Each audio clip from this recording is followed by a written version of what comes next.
ఒక కాలేజీలో ప్రసాద్ అనే కుర్రవాడు చదివేవాడు. అతను మంచి క్లెవరు.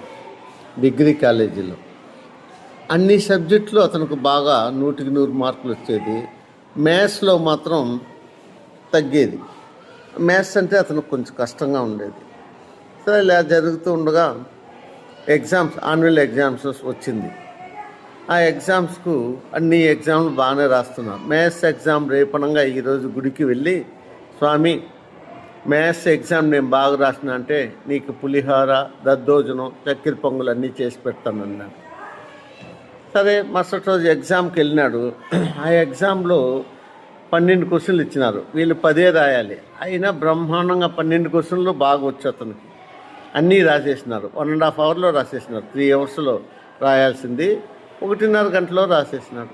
ఇంకా 1.5 గంట టైం ఖాళీగా ఉంది కదని ఒక పేపర్ తీసుకొని పులిహారకు కావాల్సిందంతా రాసినాడు. ఇంకొక పేపర్ తీసుకొని దద్దోజనంకి కావాల్సిన సరుకులంతా రాసినాడు. ఇంకొక పేపర్ తీసుకొని చక్కెర పొంగరికి ఏమేమి కావాలో అవన్నీ రాసినాడు. రాసిన తర్వాత ఇటు రాసి కొంచెంసేపు అయిన తర్వాత ఇన్విజిలేటర్ టైం అయిపోయింది, పేపర్లు ఇవ్వండి అని వచ్చినాడు. ఇతను రాసేసినాక అనుకున్నాడు, అరే శ్రీకృష్ణుడు ఏం చెప్పినాడు భగవద్గీతలో? పత్రం, ఫలం, తోయం అనేటువంటిది భక్తితో సమర్పిస్తే చాలు అన్నాడు కదా. మనం ఇంత ఖర్చు పెట్టి ఇది చేయడం ఎందుకు అనేసి, ఇవంతా వేస్ట్, దేవుడికి ఎందుకు, తింటాడా ఏమి అనేసి అనుకున్నాడు.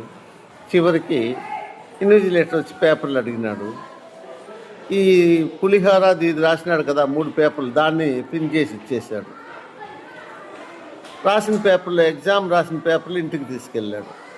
ఇంటికి వెళ్ళిందే వాళ్ళ నాన్న అనుకొని, ఎలా రాసిన ఎగ్జామ్ అంటే, బ్రహ్మాండంగా రాశానన్నా అనేసి, ఇందా పేపర్లు చూడనేసి ఇచ్చినాడు. చూస్తే అది ఎగ్జామ్లో అక్కడ ప్రశ్నలకు జవాబులంతా దీంట్లో, ఏమిరా ఇది జవాబులు పేపర్ తెచ్చేసినావు ఇంటికి అనేసి అన్నాడు. అప్పుడు చూసుకున్నాడు, అయ్యో మనం దేవుడికి ఈ విధంగా అనుకున్నాము కదా, అందువల్ల దేవుడు ఈ విధంగా చేసినాడేమో, తప్పు దేవుడు అని మొక్కున్నాడు. అందుకే చెప్తూ ఉంటారు, ఆపద మొక్కులు సంపద మరుపులు అంటుంటారు. ఆపదలకు మొక్కుంటారు, మొక్కులు తీరిపోయిన తర్వాత మర్చిపోతుంటారు.